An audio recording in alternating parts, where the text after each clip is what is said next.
Africa Media Live TV. Kindly subscribe to our YouTube channel to get updated on the trending gist, latest news all over the world.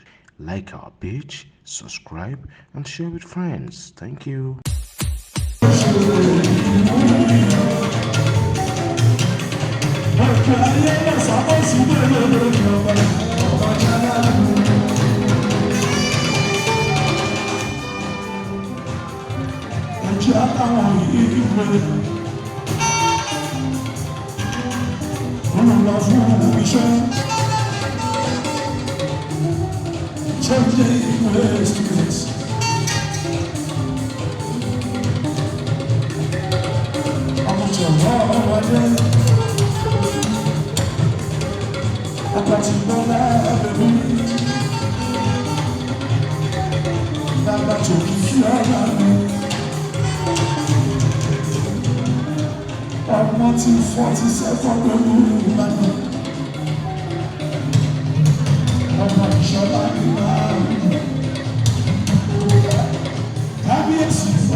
Africa Media Live TV. Kindly subscribe to our YouTube channel to get updated on the trending gist, latest news all over the world.